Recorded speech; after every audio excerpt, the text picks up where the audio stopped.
أعوذ بالله من الشيطان الرجيم بسم الله الرحمن الرحيم والعصر إن الإنسان لفي خسر إلا الذين آمنوا وعملوا الصالحات وتواصوا بالحق وتواصوا بالصبر صدق الله العظيم। কি বলেন, খুব বড় সূরা, কোরআনে কারীমের সর্বকনিষ্ঠ ছোট্ট একটি সূরা। বিপুল সংখ্যক মুফাসসিরিনে কেরাম এই সূরাটিকে মক্কি সূরা হিসাবে তারা গণ্য করেছেন। সূরাটির বৈশিষ্ট্য হচ্ছে কয়েকটি শব্দের মধ্যে আল্লাহ পাক এর অর্থ এবং ব্যাখ্যা এত বেশি, কয়েকটি শব্দের মধ্যে এই সূরাটি আল্লাহ নাজিল করেছেন, কিন্তু এর অর্থ আর ব্যাখ্যা এত বেশি যা দিয়ে একটা বিশাল গ্রন্থ রচনা হতে পারে। আমার তো মনে হয় যে সূরা ওয়াল আসর এটা যেন একটা ঝিনুকের মধ্যে আল্লাহ পাক আটলান্টিক মহাসাগর, প্রশান্ত মহাসাগর, সবগুলি মহাসাগর একটা ঝিনুকের মধ্যে আল্লাহ পুরি দিয়েছেন। মানুষের সাফল্য এবং কল্যাণ, তার ধ্বংস এবং সর্বনাশের পথ কোথায় তা এ কোরআন বলে দিয়েছে। সফলতা কিসে আসবে, ধ্বংস কিসে আসবে, এ কথা আল্লাহ কোরআনে বলে দিয়েছে। আমি আজকে এই সূরা বেছে নিলাম এই কারণে, আমরা চলছি ধ্বংসের দিকে। কোন দিকে যাচ্ছি বলেন না, কোন দিকে? আমার তো মনে হয় হেমিলেনের সেই বংশীবাদক যেন বাঁশি বাজিয়ে চলছে, আর গোটা জাতি তার পেছনে সমুদ্রে ডুবে মরার জন্য অগ্রসর হচ্ছে। বন্ধুগণ, আমি বলতে চাচ্ছি যে আজ আমরা সফলতা এবং ব্যর্থতা কিসে, লাভ আর ক্ষতি কিসে, এটা বুঝতে পারছি না বলেই গোটা জাতির এই দুর্দিনে সূরা ওয়াল আসর এইটাই আমাদের আলোচনা করা উচিত বলে আমি মনে করি। এর মধ্যেই আল্লাহ পাক আমাদের লাভ, আমাদের ক্ষতি, আমাদের সাফল্য, আমাদের ব্যর্থতা এর মানদণ্ড নির্ণয় করে দিতে পারেন কে? কথা বোঝেন নাই? তাহলে বলেন না, কে দিতে পারেন? সেই আল্লাহ রাব্বুল আলামিন, তিনি এই কোরআনকে দিয়েছেন, এই সূরা তিনি নাজিল করেছেন। ইমাম শাফি রাহমাতুল্লাহ আলাইহি বলেছেন, লোকেরা যদি এই ছোট্ট সূরাটি উপরে চিন্তা ভাবনা করে তাহলে একটা মানুষের জন্য এই সূরাটাই তার হেদায়েতের জন্য যথেষ্ট হয়ে যেতে পারে, আর কিচ্ছু লাগে না। এই ছোট্ট সূরাটি একটা মানুষের সম্পূর্ণ হেদায়েত হওয়ার জন্য যথেষ্ট। আল্লাহ রাব্বুল আলামিন শুরু করছেন এভাবে, ওয়াল আসরি ইন্নাল ইনসানা লাফি খুসর। ওয়াল আসর, আসরের আগে একটা অ আছে। আরবি গ্রামার অনুযায়ী এই অটা হচ্ছে ওয়াও কাসমিয়া, এটা হচ্ছে শপথ। আল্লাহ কসম করছে। আপনারা খুব চিন্তা ভাবনা করেন, মাথা ঠান্ডা করে, কান এবং দিল, মন, মগজ সব এদিকে আপনারা গভীর মনোনিবেশ সহকারে যদি শোনেন তাহলে বুঝতে পারবেন আল্লাহ পাক শপথ করতেছেন, কসম করতেছেন। এটা কি সোজা ব্যাপার না বিরাট ব্যাপার? আমরাও তো কসম করি, আমরাও তো কসম করি। কখন করি? কথাটাকে নিশ্চিত করার জন্য, দৃঢ়ভাবে বিশ্বাস করার জন্য বলি, আল্লাহর দোহাই, আল্লাহর কসম, এই বলে আমরা আমাদের কথাকে উপস্থাপন করি, অধিকতর বিশ্বাস করাবার জন্য। আল্লাহ পাক কসম করতেছেন, তবে আল্লাহর কসম আর আমাদের কসম এক না। আমরা কসম করি সবচাইতে যিনি বড়, মহানত্ব, বিরাটত্ব, শ্রেষ্ঠত্বের উপরে ভিত্তি করে আমরা কসম করি, যেহেতু আল্লাহর চাইতে মহান, বড়, শ্রেষ্ঠ আর কেউ নাই। এই জন্যে আল্লাহর চাইতে বড় কেউ নাই বলে আমাদের জীবনের শ্রেষ্ঠ স্লোগান, মুসলমানের জীবনে শ্রেষ্ঠ স্লোগান নারে তাকবীর। আসতে কইলেন কেন?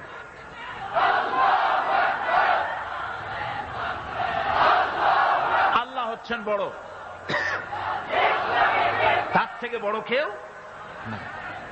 আমি চিন্তা করি মাঝে মধ্যে, কিছু মনে নেবেন না, আমি মাঝে মধ্যে চিন্তা করি যে সমস্ত রাজনৈতিক দলের লোকেরা মুসলমান, রাজনৈতিক মতপার্থক্য থাকতেই পারে, যে কোনো দল করতেই পারে, কিন্তু এমন রাজনৈতিক দল আমি কেন করব মুসলমান হয়ে যেই রাজনৈতিক দলের মিছিলে আর মিটিং এ আল্লাহু আকবার স্লোগান দেওয়া যাবে না? কারণ হচ্ছে আমি যখন দুনিয়া এসেছিলাম, আপনি যখন দুনিয়া এসেছিলেন, আপনার আমার কানে কি শোনানো হয়েছে? কন্ত আজান শোনানো হয়েছে। দুনিয়ায় এসে আমি প্রথম কি শুনেছি? আল্লাহু আকবার, এটাই শুনেছি। আজানের প্রথম শব্দ কি? নামাজের প্রথম শব্দ কি? ইকামতের প্রথম শব্দ কি? জানাজা, জীবনের শেষ নামাজ, এটার প্রথম শব্দ কি? এটা শেষ শব্দ কি? তাহলে এর সিগনিফিকেন্সটা কি? এর অর্থটা হচ্ছে আমার জন্ম থেকে মৃত্যু পর্যন্ত জীবনের সকল ক্ষেত্রে আমাকে বলতে হবে, স্বীকার করতে হবে, মানতে হবে, নিতান্ত গোলামের মতো মানতে হবে আল্লাহু আকবার। আল্লাহর চাইতে শ্রেষ্ঠ কেউ। আমরা কসম করি যেহেতু আল্লাহ বড়, তার বিরাটত্বের উপরে নির্ভর করে আমরা কসম করি, কিন্তু আল্লাহর চাইতে বড় তো কেউ নাই। উনি কসম যখন করবেন, উনি করবেন কিসের কসম? আমাদের কসম আর আল্লাহর কসম এক নয়। রব্বুল আলামিন যখন কসম করেন, তিনি তার কাছে বড়, তার চাইতে বড় কেউ নাই, শ্রেষ্ঠ কেউ নাই, মহান কেউ নাই। সেজন্য তিনি যে কসম করেন, যে কথা বলতে চান, ওই কথার সাথে, ওই বিষয়ের সাথে যার সম্পর্ক, যার সাযুজ্য আছে, সম্পৃক্ততা আছে, সিমিলারিটি আছে, তার কসম আল্লাহ পাক করেন। যেহেতু এখানে আল্লাহ রাব্বুল আলামিন মানুষের সফলতা, ব্যর্থতা, মানুষের লাভ আর ক্ষতির কথা বলবেন, সেজন্য আল্লাহ পাক মানুষের জীবনের সাথে, মানুষের সম্পর্ক রয়েছে তার জীবনের, মানুষের সাথে সম্পর্ক রয়েছে সময়ের, মানুষের সঙ্গে সম্পর্ক রয়েছে ইতিহাসের। তাই রব্বুল আলামিন বলেন, ওয়াল আসরি ইন্নাল ইনসানা লাফি খুসর। আমি কসম করি সময়ের, আমি কসম করি ইতিহাসের, আমি কসম করি জীবনের, আমি কসম করি সময়ের। যেহেতু এই জীবন আছে বলে আমরা আছি, জীবন না থাকলে আমরা বাঁচি না।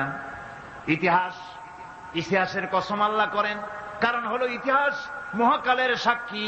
এই মহাকালের দুষ্কৃতিকারা, তাদের দুষ্কৃতি যারা, তাদের দুষ্কৃত কর্ম, যা তারা যে খারাপ কাজ করেছে, সেই খারাপ কাজের ইতিহাস ধারণ করেছে। যারা সুকৃতি করেছে, তাদের সুকর্মগুলি ইতিহাস ধারণ করেছে। এই ইতিহাস হচ্ছে নীরব সাক্ষী। আল্লাহ বলেন, আমি ওই ইতিহাসের সাক্ষী, আমি জীবনের সাক্ষী, আমি সময়ের সাক্ষী। যেহেতু সময় কারো জন্য বসে থাকে না। সময়ের ব্যাপারে হযরত ইবনে কাইয়্যিম রাহমাতুল্লাহ আলাইহি তিনি বলেছেন, মা মাদা ফিদ দুনিয়া আহলামুন ওয়া মা বাকিয়া মিনহা আমানি। মা মাদা ফিদ দুনিয়া আহলামুন, আমি আমার জীবনের যে অংশ ফেলে এসেছি এটা আমার স্বপ্ন। ওয়া মা বাকিয়া মিনহা আমানি, আর যেটা আমার সামনে জীবন বাকি আছে ওটা হচ্ছে আমার আকাঙ্ক্ষা। ওয়াল ওয়াক্তু বাইনাহুমা দায়ুন, আর এর মাঝখান থেকে সময় চলে যাচ্ছে। সময় আমার জন্য বসে নেই, সময় চলে যাচ্ছে। এই পৃথিবীতে আসার পর আমাদের হায়াত তো বাড়ছে না, বরং হায়াত প্রতি মুহূর্তে কি হচ্ছে? লোকেরা বলে হায়াত বাড়ে, হায়াত তো বাড়ে না। হায়াত কি হয়? জন্মের পরের থেকে আমার জন্য রিজার্ভ আছে যতটুকুন, 50 বছর বাঁচবো, 60 বছর বাঁচবো, যতটুকুন হায়াত আমার জন্য নির্ধারিত করা আছে, নির্ধারণ করা আছে, প্রতিদিন একদিন করে কমে যেতেছে। এজন্য আমি বলি, আমার বাড়িতে যে ঘড়িটা আছে, এই ঘড়িটা বেলা 1টার সময় ঢং করে একটা আওয়াজ দেয়, শ্রোতাকে শুনিয়ে দেয়, বাড়িওয়ালা তোমার জীবনের মূল্যবান হায়াত থেকে 1 ঘন্টা কমাইয়া দিলাম। 2টার সময় 2টা ঘন্টা লাগায় শোনায় দিল, বান্দারে তোমার জীবনের মূল্যবান সময় থেকে 2টি ঘন্টা কমে গেল। এমনি করে দিন গেল, মাস গেল, বছর গেল, আমাদের হুঁশ হলো না। সময় চলে গেল তাস খেলে খেলে, সময় চলে গেল আমাদের খেলাধুলা করে, শয়তানি বদমাশি করে। সময় কতটুকুন পেলাম? কিয়ামতের দিন, বিচারের দিনটা যেটা হবে, আল্লাহ রাব্বুল আলামিন বলেন বিচারের দিনটাই লম্বা হবে 50 আলফা সানা মিম্মা তাউদ্দুন। বিচারের দিনটা লম্বা হবে কত বছর? 50,000 বছর। কত বছর? দুনিয়ায় যেভাবে তুমি হিসাব করো, দুনিয়ার গণনা অনুযায়ী হাসরের বিচারের দিনটা হবে 50,000 বছরের মতো লম্বা। এক কিতাবে দেখেছি, তিনি লিখেছেন হিসাব করে, কিয়ামতের ওই দিনটার হিসাবে 50,000 বছর একটা দিন লম্বা। ওই হিসাবে পৃথিবীতে যারা 60 বছর বাঁচলো, সেজন্য আখেরাতে 2 মিনিট দুনিয়ায় বাঁচলো। চিন্তা করেছ? মাত্র 2 মিনিট। 60 বছর যারা হায়াত পেল, 2 মিনিট বাঁচল। এই 2 মিনিটের জন্য কত হাঙ্গামা, কত মারধর, কত সন্ত্রাস, ক্ষমতার জন্য লড়াই, হ্যান করেঙ্গে ত্যান করেঙ্গে, লাঠিকে আন্দার মুগুর ভরেঙ্গে, শক্তির ঠেলায় অস্থির। আমার বন্ধুগণ, সময় চলে যাচ্ছে স্রোতের মতো করে, কারোর জন্য সময় অপেক্ষা করতেছে না। আমাদের মৃত্যু প্রতি মুহূর্তে কাছে চলে আসতেছে। এই জন্য শায়ের বলেছেন, আগাহা আপনি মৌত সে কোই বশর নেহি, আগাহা আপনি মৌত সে কোই বশর নেহি, সামা সো বরস কে হ্যাঁ পল কি খবর নেহি।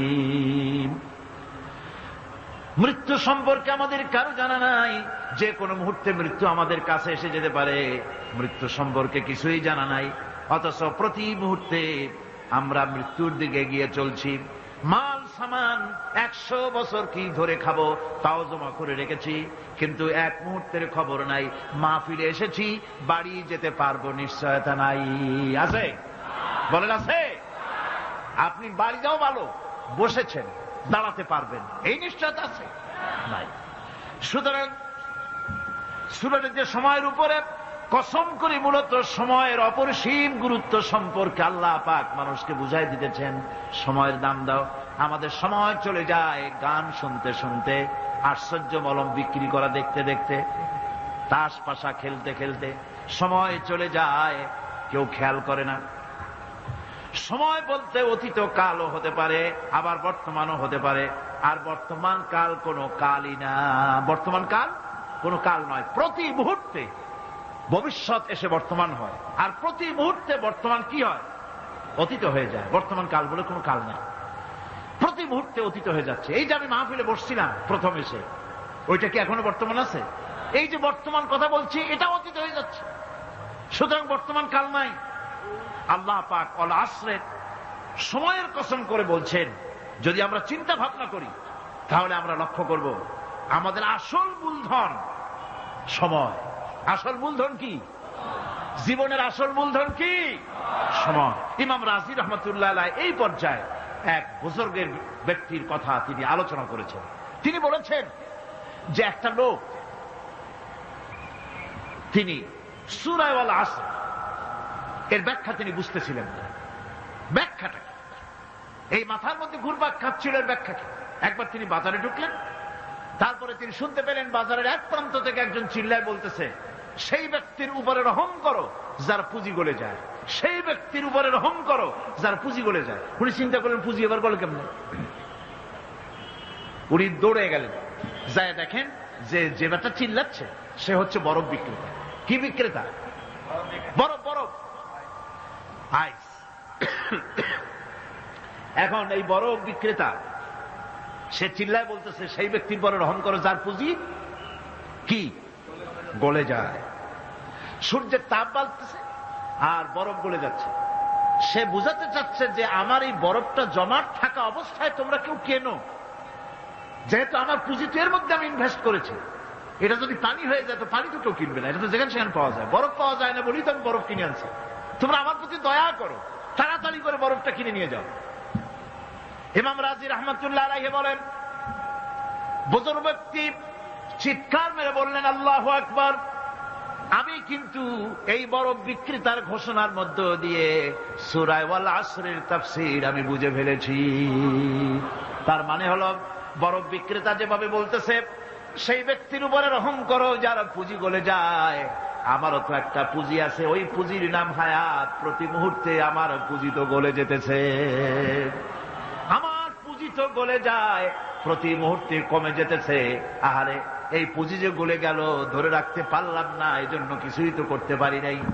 সূরা আল আসরের ভিতরে মানুষের আয়ুষ্কাল দেওয়া হয়েছে বরফ গলে যাওয়ার মতো দ্রুত, সে আয়ু কমে যাচ্ছে। একে যদি নষ্ট করে ফেলা হয়, ভুল কাজে ব্যয় করা হয়, সেটাই হচ্ছে মানুষের মূল ক্ষতি। মানুষের মূল ক্ষতি। ব্যবসায় ক্ষতিগ্রস্ত হয়েছে, এটা মূল ক্ষতি নয়। স্বাস্থ্য হারাইছে, মূল ক্ষতি নয়। রাজনীতিতে ব্যর্থ হয়েছে, মূল ক্ষতি নয়। জীবনে মন্ত্রিত্ব হারাইছে, মূল ক্ষতি নয়। মূল ক্ষতি প্রতি মুহূর্তে সময় নষ্ট হচ্ছে, এটাই মূল ক্ষতি। ভাইরা, কিয়ামতের দিন জান্নাতীদের কোনো দুঃখ থাকবে না, সকলের দুঃখ থাকবে। জান্নাতীদের কোনো দুঃখ থাকবে নাকি? থাকবে, থাকবে। জান্নাতীদের মনের মধ্যে একটা দুঃখই থাকবে। ভালো করে শুনুন, জান্নাতীদের মনের মধ্যে একটা দুঃখই হবে। তারা মনে মনে চিন্তা করবেন, আফসোস করবেন, আহারে যদি দুনিয়ায় বসে অমুক সময় বাসে বসেছিলাম, আজে বাজে চিন্তা করেছি, বাড়ির ড্রয়িং রুমে একা একা বসে বসে আজে বাজে চিন্তা করেছি, অমুক অমুক সময় খেলাধুলায় কাটাইছি, এই সময়গুলিতে যদি সুবহানাল্লাহ, আলহামদুলিল্লাহ, লা ইলাহা ইল্লাল্লাহ, আল্লাহু আকবার, এই তাসবিহ যদি পড়তাম, জিকির আজগার করতাম, জান্নাতের ভিতরে আরো নিয়ামত লাভ করতে পারতাম। সময়টা তো কাজে লাগাইলাম না। মানুষের সবটা, মুমিনের সব কাজে সব। ওয়াকুলু লিন্নাসি হুসনা, মানুষের সঙ্গে ভালো ভালো কথা কও, মানুষের সঙ্গে হাসি মুখে কথা কও। একজনের সাথে হাসি মুখে কথা বললেন, আপনার একটা সদকা দেওয়ার মতো সমান সব আমলনামায় লেখা হয়ে গেল। ভালো ভালো কাম করো। বন্ধুগণ, সময় দ্রুত গতিতে চলে যাচ্ছে, মানুষের জীবন ক্ষতিগ্রস্ত হচ্ছে। ক্ষতি থেকে বাঁচতে পারবে 4টা গুণ যার মধ্যে আছে, বাকি সব ক্ষতিগ্রস্ত হয়ে যাবে। আমার ভাইয়েরা, এই কথাগুলি বলে আল্লাহ পাক যেন এরকম একটা দৃষ্টান্ত দিলেন। আপনি যদি পরীক্ষার হলে গিয়া দেখেন, ছাত্ররা পরীক্ষা দিতেছে, পরীক্ষার জন্য নির্ধারিত সময় কতটুকুন? 3 ঘন্টা। 3 ঘন্টা। আপনি গিয়ে দেখলেন কোন একজন পরীক্ষার্থী পরীক্ষা দিতে গিয়ে আর একদিকে তাকায় আছে, আকাশের তারা গুনতেছে, অথবা সে গল্প করতেছে, অথবা পরীক্ষা বাদ দিয়ে আজে বাজে কিছু লিখতেছে। আপনি যেমন তাকে, ওই ছেলেটাকে আনবো না, গাফেল ছেলেটাকে ঘড়ির দিকে তাকায় বলেন, এই ছেলে ওই ঘড়ির দিকে তাকাও, দেখো তোমার সময় কিন্তু চলে যেতেছে মাত্র 1 ঘন্টা, আর তুমি সময় নষ্ট করতেছো। আল্লাহ যেন স্নেহ পরবশে তাম পৃথিবীর গোলামদেরকে, বান্দাদেরকে আঙ্গুল নির্দেশনা দিয়ে বলছেন, বান্দারা প্রতি মুহূর্তে তোর জীবনের মূল্যবান সময় চলে যেতেছে, প্রতি মুহূর্তে সময় যাচ্ছে। আল ইনসান, ইনসান বলতে শুধু মুসলমান না, ইনসান বলতে কি মুসলমান শুধু না, আল ইনসান মানব মন্ডলী, বিশ্বের সমস্ত মানুষকে আল্লাহ বলছেন, হিন্দু, খ্রিস্টান, বৌদ্ধ, নাসারা, ইহুদি, মজুসি, মুসলমান, বিশ্বের সব মানুষকে আল্লাহ বলছেন। যেহেতু আল্লাহ স্রষ্টা, মানুষের ব্যাপারে সার্বিক কল্যাণময় কথা কে বলতে পারেন? কে বলতে পারেন? সে আল্লাহ রাব্বুল আলামিন বলছেন,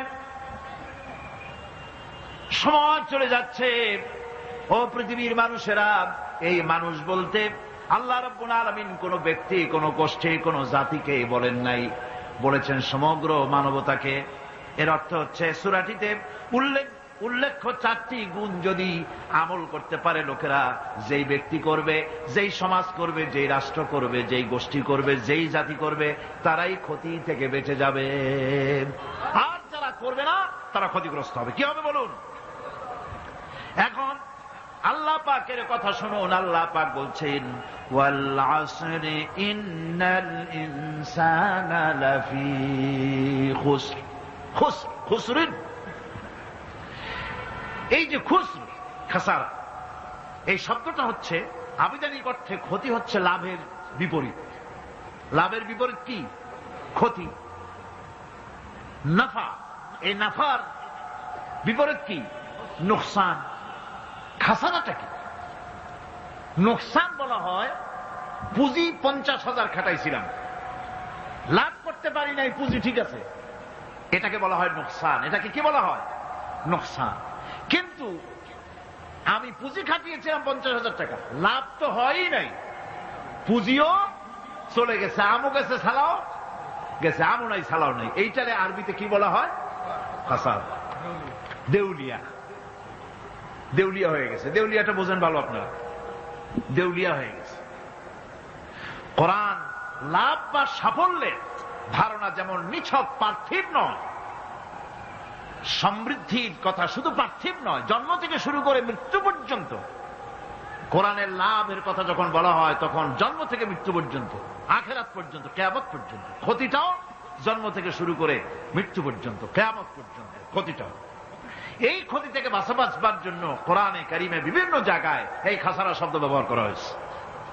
আল্লাহ রাব্বুল আলামিন বলছেন, ওয়ামান খাফফাত মাওয়াজিনুহু ফাউলাইকাল্লাযীনা খাসিরু আনফুসাহুম বিমা কানু বিআয়াতিনা ইয়াযলিমুন। যাদের পাল্লা ভারী হবে কিয়ামতে তারাই হবে সফলকাম, আর যাদের পাল্লা হালকা হবে, নেকির পাল্লা যাদের হালকা হবে তারা হবে ক্ষতিগ্রস্ত, তারা নিজেরাই ক্ষতি সাধনকারী হবে কিয়ামতের দিন।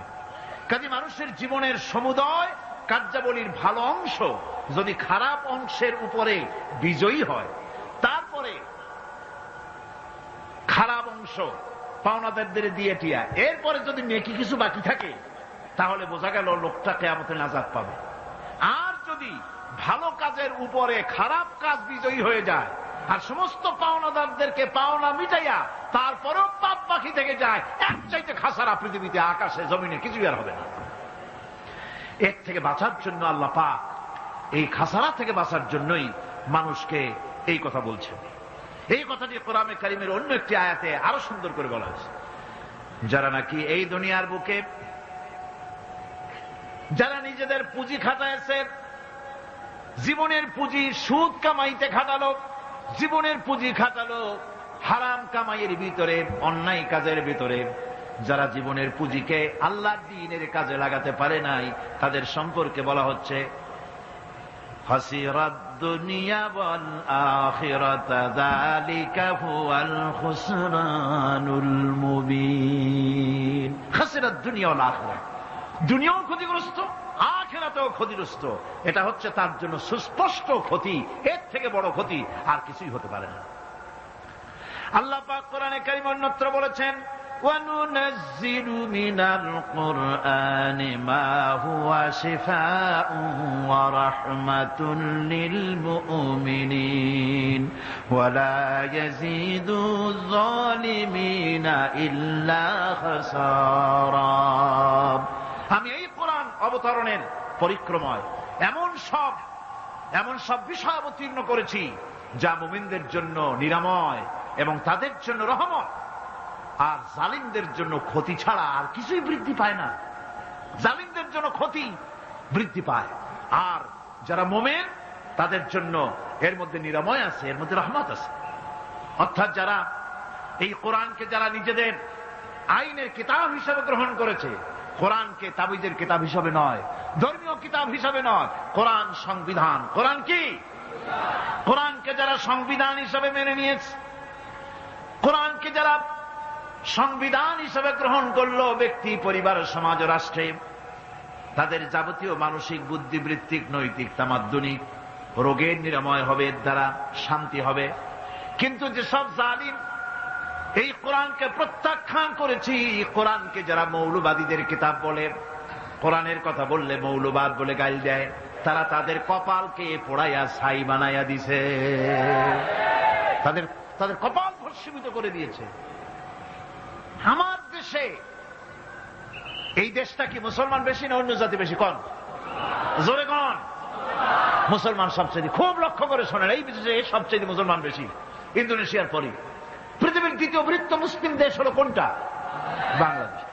এই দেশে ইসলামরে যত গালি দেওয়া হয়েছে, কোরআনকে যত গালি দেওয়া হয়েছে, আলেমদেরকে যত গালি দেওয়া হয়েছে, রাসূলুল্লাহকে যত গালি দেওয়া হয়েছে, ইসলামী আদর্শকে যত গালি দেওয়া হয়েছে, পৃথিবীতে কোন দেশে এইভাবে ইসলামকে গালি দেওয়া কোথাও হয় না। এমনকি আমেরিকার মতো দেশে, ইংল্যান্ডের মতো দেশেও কোরআনের বিরুদ্ধে এত কথা কেউ বলতে সাহস পাবে না, ইসলামের বিরুদ্ধে কথা বলতে সাহস পাবে না, যেহেতু মুসলমানেরা সেখানে পাল্টা আক্রমণ করবে। আজ আমার দেশে মুসলমানের ঘরের সন্তান হইয়া ইসলামের বিরুদ্ধে তারা বক্তব্য রাখে। মৌলবাদ জিকির উঠে গেছে। আমেরিকার প্রেসিডেন্টরা যখন শপথ নেন, প্রেসিডেন্ট হিসাবে ওথ নেন, বাইবেলের উপরে হাত রাখেন আর বলেন, এই মহাগ্রন্থকে স্পর্শ করে শপথ নিচ্ছি, আমি আমার চিন্তা চেতনা, আমার মেধা, আমার প্রজ্ঞা সবটা আমার জাতি, আমার দেশকে উন্নয়নের জন্য, এর সমৃদ্ধির জন্য, এর সংরক্ষণের জন্য আমি আমার জীবনকে উৎসর্গ করব। বাইবেলের উপরে স্পর্শ করে এই শপথ তারা নেন। আমার দেশের প্রেসিডেন্ট, প্রধানমন্ত্রী শপথ নেওয়ার সময় কোরআন শরীফের উপরে হাত রাখে যদি, তাহলে বলা হবে বেচারা মৌলবাদী হয়ে গেছে। এটা করা যাবে না। আর যদি কেউ করে সামান্য কিছু, কোরআন না, যদি তসবিহ নিয়েও আসে, তাহলে বুঝতে হবে জাতির সাথে একটা প্রতারণা ছাড়ার কিছুই না। কাজেই ধর্মের প্রতি আকর্ষণ একটা ভিন্ন জিনিস, সেই জিনিসকে ছেড়ে যারা দেয় তারাই ক্ষতিগ্রস্ত হয়, আর যারা ধরে রাখে তারা দুনিয়ায় ক্ষতিগ্রস্ত হয় না। আল্লাহ পাক এখানে রাসূল করিম সাল্লাল্লাহু আলাইহি ওয়াসাল্লাম একটি হাদিস প্রণিধানযোগ্য কোরআনের ব্যাপারে। হুজুর বলেছেন, আল কোরআন হুজ্জাতুন লাকা ওয়া আলাইকা। এই কোরআন হয় তোমার পক্ষের সাক্ষী, না হয় এই কোরআন তোমার বিপক্ষের সাক্ষী। কিয়ামতে এই কোরআন হয় তোমার পক্ষে কাজ করবে, নতুবা এই কোরআন তোমার বিপক্ষে কাজ করবে। দুই অবস্থা থেকে খালি হবে না। হয় কোরআন তোমার পক্ষে সাক্ষী দেবে, না হয় আমরা কি চাই? কিয়ামতে কি চাই? বলেন কি চাই? কোরআনের পক্ষে যদি আমরা সাক্ষী চাই, তাহলে এই কোরআনের পক্ষে আমাদেরকে কাজ করতে হবে। এছাড়া আমাদের নাজাতের কোনো পথ নাই। আমাদের মুক্তির পথ হচ্ছে কোরআন কেন্দ্রিক, রাসূলুল্লাহর হাদিস কেন্দ্রিক। এর বাইরে আমাদের সমস্ত পুঁজি নষ্ট হয়ে যাবে। আমাদেরকে পৃথিবীতে টিকে থাকতে হলে কোরআনের উপরে ভিত্তি করে আমাদেরকে বাঁচতে হবে, টিকতে হবে। কোরআনে কারিমে আল্লাহ রাব্বুল আলামিন অন্যত্র বলেছেন, কুল ইন্নাল খাসিরিনাল্লাযীনা খাসিরু আনফুসাহুম ওয়া আহলিহিম ইয়াওমাল কিয়ামাহ আলা যালিকা হুয়াল খুসরানুল মুবিন। বলো, প্রকৃত দেউলিয়া তারাই যারা কিয়ামতের দিন নিজেকে, নিজের পরিবার পরিবর্গকে এই ক্ষতির দিকে যারা ঠেলে দেবে। ভালো করে শুনে নাও, এটি হচ্ছে সুস্পষ্ট ক্ষতি, সুস্পষ্ট দেউলিয়াপনা। এই ক্ষতি থেকে বাঁচার জন্য আল্লাহ রাব্বুল আলামিন কোরআনে কারীমের মধ্যে বলেছেন, ওয়াল আসরি ইন্নাল ইনসানা লাফি খুসর। পড়েন সবাই, ওয়াল আসরি ইন্নাল ইনসানা লাফি খুসর। মানুষের, সমগ্র মানুষের জীবন ক্ষতিগ্রস্ত, ব্যর্থ। কে বলতেছেন? গা শিউরে ওঠার কথা না? গা শিউরে ওঠে। আল্লাহ বলতেছেন ক্ষতিগ্রস্ত, ব্যর্থ। আপনি যতই মনে করেন আপনার মিল আছে, কল আছে, কারখানা আছে, মন্ত্রী, টাকা পয়সা আছে, প্রেসিডেন্ট হয়েছেন, প্রধানমন্ত্রী হয়েছেন, আপনার জীবন সফল হয়েছে, আল্লাহ বলেন না, জীবন ব্যর্থ, জীবন বিফল, জীবন ক্ষতিগ্রস্ত। তামাম পৃথিবী, সমস্ত মানুষ ক্ষতিগ্রস্ত, ব্যর্থ। চারটা কাজ করলে সফল হবে। কয়টা কাজ? জোরে বলেন, কয়টা কাজ? ইল্লাল্লাযীনা আমানু ওয়া আমিলুস সালিহাতি ওয়া তাওয়াসাউ বিল হাক্কি ওয়া তাওয়াসাউ বিস সাবর। চারটা কাজ করলে জীবন হবে সফল। এই ব্যর্থতা থেকে, এই ক্ষতি থেকে যদি বাঁচতে চাই কিনা? কারা কারা চাই? দেখাই তো হাত। কারা কারা চাই? ক্ষতির হাত থেকে বাঁচতে চাই কারা? আলহামদুলিল্লাহ, হাত নামান। ক্ষতির হাত থেকে যারা বাঁচতে চান, আল্লাহ রাব্বুল আলামিন তাদের জন্য ফর্মুলা পেশ করেছেন, ইল্লাল্লাযীনা আমানু ওয়া আমিলুস সালিহাতি ওয়া তাওয়াসাউ বিল হাক্কি ওয়া তাওয়াসাউ বিস সাবর। আল্লাহ পাক বলেন, চারটি কাজ করলে জীবন সফল হয়ে যাবে। কয়টা কাজ? চারটা কাজ করলে জীবনটা সফল হয়ে যাবে। এক নম্বরে ঈমান। এক নম্বরে কি? ঈমান। এটাই হচ্ছে ফাউন্ডেশন। ক্ষতি থেকে বাঁচার জন্য প্রথম যে গুণটি, সেটির নাম হচ্ছে ঈমান। ইসলামে ঈমানের স্থান সর্বপ্রথম, তারপরই হচ্ছে ইসলাম। ঈমান আগে, তারপরে কি? ইসলাম। ইসলাম হচ্ছে বীজ, ঈমান হচ্ছে বীজ, আর ইসলাম হচ্ছে চারা, গাছ। এটা হচ্ছে ভিত্তি। এই ভিত্তিকে সর্বপ্রথম মজবুত করতে হবে, ঈমানের ভিত্তি। ঈমানের ভিত্তি দুনিয়ায় ঈমানের আহ্বান জানাবার জন্যই আল্লাহ রাব্বুল আলামিন সমস্ত নবী এবং রাসূলদেরকে পৃথিবীতে পাঠিয়েছেন ঈমানের আহ্বানের জন্য। দুনিয়ার সমস্ত নবীদের দাওয়াত ছিল ঈমানের দাওয়াত। কিসের দাওয়াত? এই ঈমানের দাবিটা আসছে, এই দাওয়াতটা এসেছে আল্লাহর কাছ থেকে। কার কাছ থেকে? দেখুন, পৃথিবীর ভিতরে কোন নবীদের কথার সাথে আরেকজন নবীর কথার কোন বৈপরীত্য হয় নাই। সমস্ত নবীদের কথা একরকম ছিল। কয় রকম?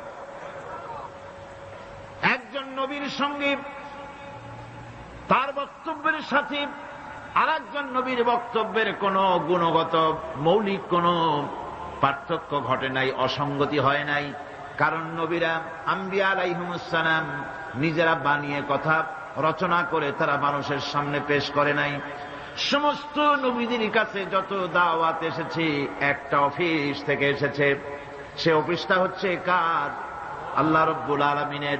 তাই দুনিয়ার সমস্ত পয়গম্বরদের দাওয়াত ছিল না ইলাহা ইল্লাল্লাহ, লা ইলাহা ইল্লাল্লাহ, লা ইলাহা,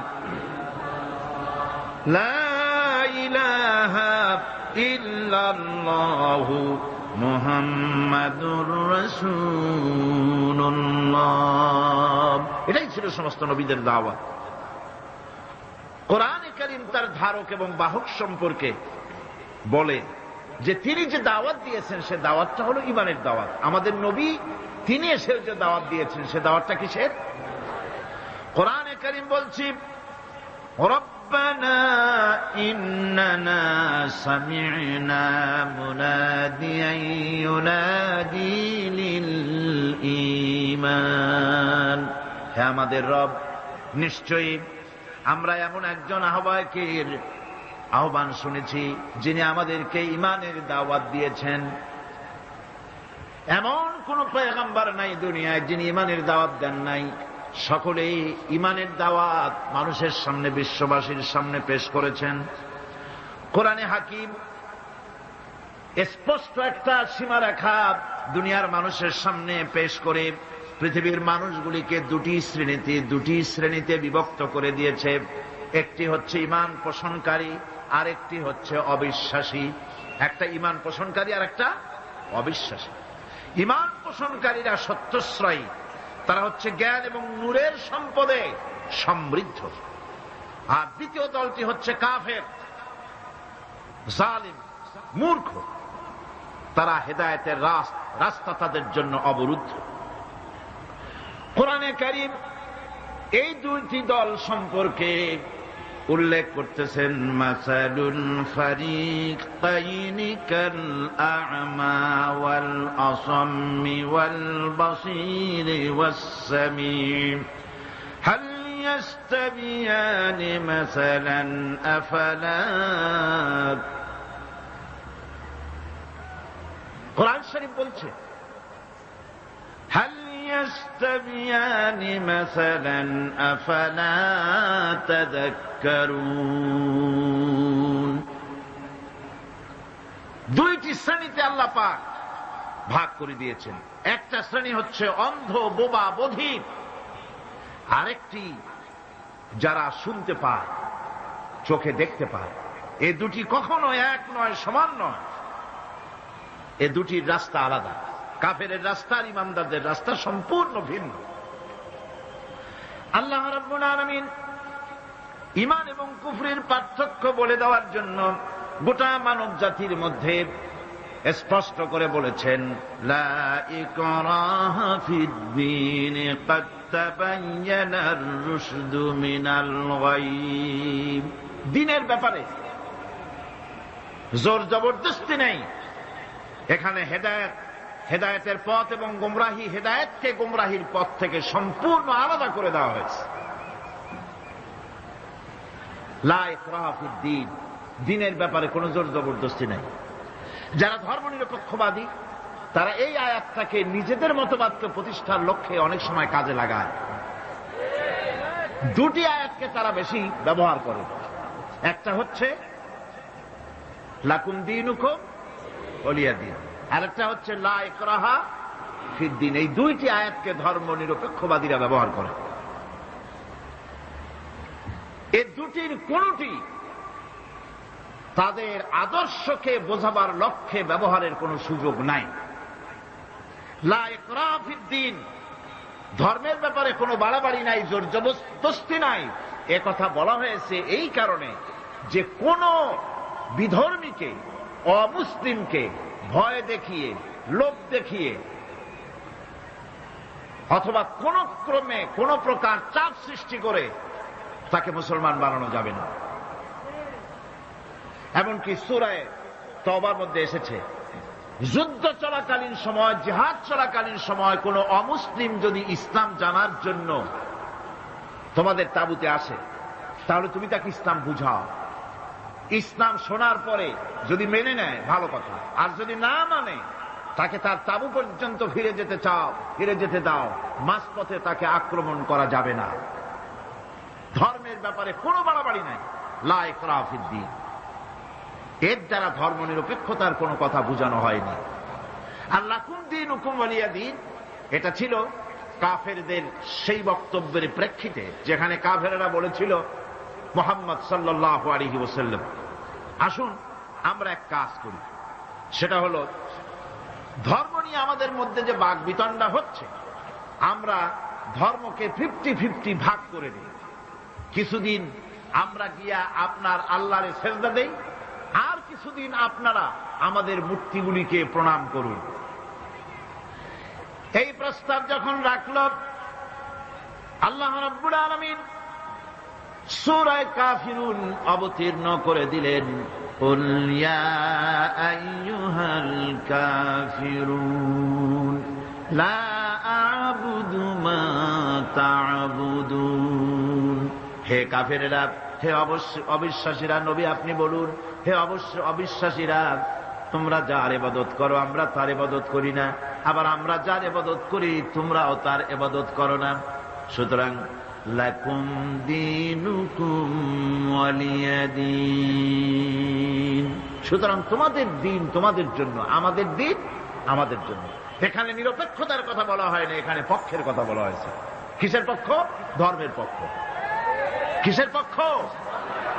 হিন্দু, খ্রিস্টান, বৌদ্ধ, তোমরা তোমাদের ধর্মের পক্ষে থাকো। মুসলমান, তোমরা তোমাদের ধর্মের পক্ষে থাকো। ধর্মের ব্যাপারে নিরপেক্ষ হওয়ার কোন সুযোগ নাই। আছে নাকি সুযোগ? আমি পার্লামেন্টে বলেছি এই কথা, যে একটা ধর্মের উপরে বিশ্বাস করে নিজেকে একটা ধর্মের পক্ষের ব্যক্তি হিসাবে ঘোষণা করে কেউ বলছে, দাবি করছে আমি হিন্দু, কেউ বলছে আমি বৌদ্ধ, কেউ বলছে আমি খ্রিস্টান, কেউ বলছে আমি মুসলমান। নিজেকে একটা ধর্মের বিশ্বাসী ঘোষণা করার পর আমি ধর্ম নিরপেক্ষ, এই কথাটা মিথ্যা, বানোয়াট, জালিয়াতি, প্রতারণা, মুনাফিক। কোন ধর্মের অনুসারী ব্যক্তি ধর্ম নিরপেক্ষ হতে পারে না। কেবলমাত্র নাস্তিক, যারা আল্লাহরে মানে না, আল্লাহকে স্বীকার করে না, ওরা বলতে পারে আমরা ধর্ম নিরপেক্ষ, ধর্মের ব্যাপারে আমরা নিরপেক্ষ, গুলো মানি না, বিশ্বাস করি না। কিন্তু যারা ধর্মে মানে, সেদের যে ধর্মেরই হোক না কেন, সে ব্যক্তি ধর্ম নিরপেক্ষ যদি দাবি করে, এটা মিথ্যে কথা, এটা মুনাফিকি ছাড়া আর কিছু হতে পারে না। মুসলমানকে, যে কোনো জাতিকে যে ধর্মে আছে ধর্মের পক্ষে থাকায় কথাই বলা হয়েছে। এখন আমি বলতেছিলাম ইমানের কথা। ইমান আগে আনতে হবে। ইমান সম্পর্কে আল্লাহ রাব্বুল আলামিন বলতেছেন, ইমান হলো আগে, তারপরে ইসলাম। আবার ইমান আনার আগে আবার কুফরি একটা শব্দ আছে, সেটা হলো ফামান ইয়াকফুর বিত-তাগুতি ওয়া ইউমিন বিল্লাহি ফাকাদ ইসতামসাকা বিল উরওয়াতিল উসকা লা ইনফিসামা লাহা والله سميع عليم فمن يكفر بالطاغوت যে ব্যক্তি তাগুতকে অস্বীকার করেছে, সর্বপ্রথম তাগুতকে অস্বীকার করতে হবে। ওয়া ইউমিন বিল্লাহ, আর এরপরে আল্লাহর উপরে যে ঈমান আনলো, ফাকাদ ইসতামসাকা বিল উরওয়াতিল উসকা, সেমন এক শক্ত অবলম্বন ধারণ করলো যা তাকে কোনো কিছুই বিচ্ছিন্ন করবে না, ধ্বংস করে দেবে না। সুবহানাল্লাহ। এখন সত্যিকারের ঈমানদারের পরিচয়টা কি?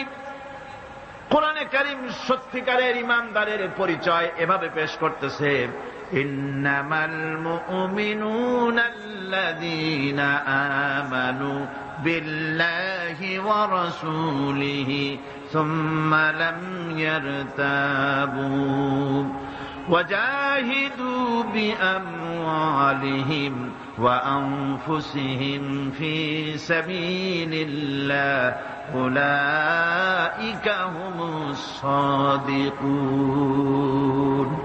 ঈমানের দাবিতে সত্যবাদী কারা?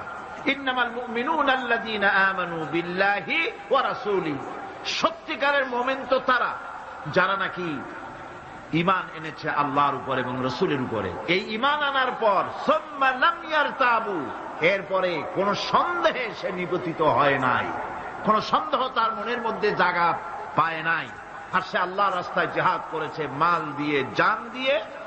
উলাইকা হুমুস সাদিকুন, এরাই হলো ঈমানের দাবিতে সত্যবাদী। সুম্মা লাম ইয়ারতাবু, অথবা এক বিন্দু সন্দেহ মনের মধ্যে জায়গা দেয় নাই, অর্থাৎ ঈমান আনছি কার উপরে? আল্লাহর উপরে। কার উপরে?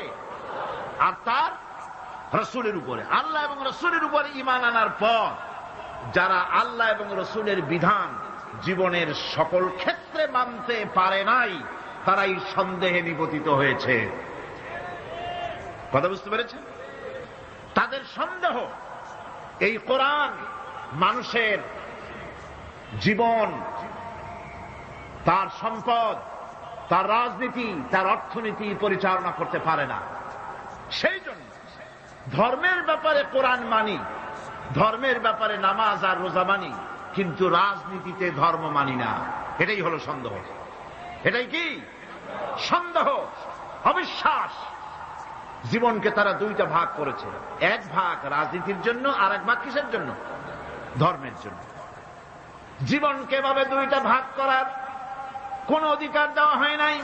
যারাই মুখে উচ্চারণ করেছে লা ইলাহা ইল্লাল্লাহু মুহাম্মাদুর রাসূলুল্লাহ, জোরে সোরে পড়েন লা ইলাহা ইল্লাল্লাহু মুহাম্মাদুর রাসূলুল্লাহ।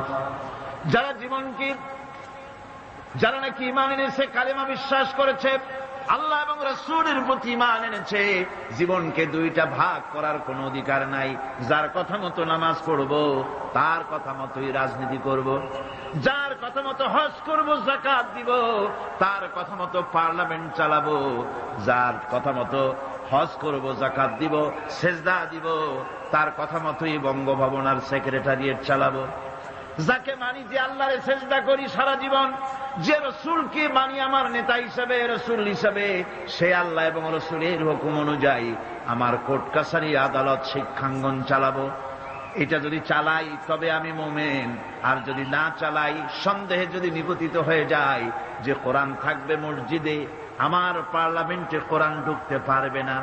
কোরআন পার্লামেন্ট শুরু হওয়ার সময় একবার তেলাওয়াত হবে, কিন্তু তা আমল করা হবে না। অনুষ্ঠানগুলি শুরু হবে কোরআন দিয়ে, কিন্তু তা আমল করা হবে না। কোরআন তেলাওয়াত করে ব্যবসা প্রতিষ্ঠান উদ্বোধন করা হচ্ছে, কিন্তু সুদের টাকা দিয়ে ব্যবসা প্রতিষ্ঠান বানানো হলো। বিবাহ পড়ানো হচ্ছে কোরআনের আয়াত দিয়ে, কিন্তু যৌতুক গ্রহণ করা হারাম, সেই যৌতুক দিয়ে বিয়ে উদ্বোধন করা হলো। এমনি সকল ক্ষেত্রে নাফরমানি করে যে ঈমানের দাবি করলো, এই ঈমান ঈমান নয়, এর নাম মুনাফিকি। এখন এই কথাটা মনে রাখতে হবে যে ঈমান এমন এক বিষয় যা আবার মৌখিক দাবি করলেই হয় না। কেউ যদি পড়ে লা ইলাহা ইল্লাল্লাহ, মুসলমান কি হয়ে গেল? বলেন আপনি, ফতোয়া দেন হয়ে গেল? खिरद ने गर कह भी दिया ला इलाहा इल्लल्लाह तो क्या हासिल, दिलो निगाह मुसलमान नहीं तो कुछ भी नहीं। खिरद ने गर कह भी दिया লা ইলাহা ইল্লাল্লাহ, মুখে আসলো আর স্বতঃস্ফূর্ত ভাবে বলে ফেললো লা ইলাহা ইল্লাল্লাহ তো क्या হাসিল, এতে কিছু এর দ্বারা কোনো উপকার হলো না। দিলো নিগাহ মুসলমান হি তো কুছ ভি নেই, অর্থাৎ তার মন তার মস্তিষ্ক লা ইলাহাকে বিশ্বাস করলো না, আমল করলো না, এই কালেমা পড়ার কোনো দাম নাই। এবার আল্লাহর ভাষায় শুনুন, আল্লাহ রাব্বুল আলামিন বলেন وَمِنَ النَّاسِ مَن يَقُولُ آمَنَّا بِاللَّهِ وَبِالْيَوْمِ الْآخِرِ وَمَا هُمْ بِمُؤْمِنِينَ। আল্লাহ রাব্বুল আলামিন বলছেন, লোকেদের মধ্যে এমন অনেক লোক আছে যারা মুখে বলে আল্লাহর উপর ঈমান এনেছি, পরকালকে বিশ্বাস করেছি। আল্লাহ বলেন ওমা হুম বিমুমিনিন, এরা মুমিন না। আল্লাহ কি বলছেন খুব লক্ষ্য করেন। একদিকে মুসলমান হইতে হলে বিশ্বাস করতে হবে কি আল্লাহর পরকাল, রাসূলের উপর ঈমান, এগুলি করতে হবে। একটা লোক ঘোষণা করলো যে আমি আল্লাহ এবং পরকালকে বিশ্বাস করি, এরপরে আল্লাহ পাক বলছেন ওমা হুম বিমুমিনিন, এরা মুমিন না, কারণ এই কথাগুলি তার মুখের মনের কথা না। সে ব্যক্তি, এরকম ব্যক্তি এ মাহফিলও থাকতে পারে, যদি থাকে আল্লাহ রাব্বুল আলামিন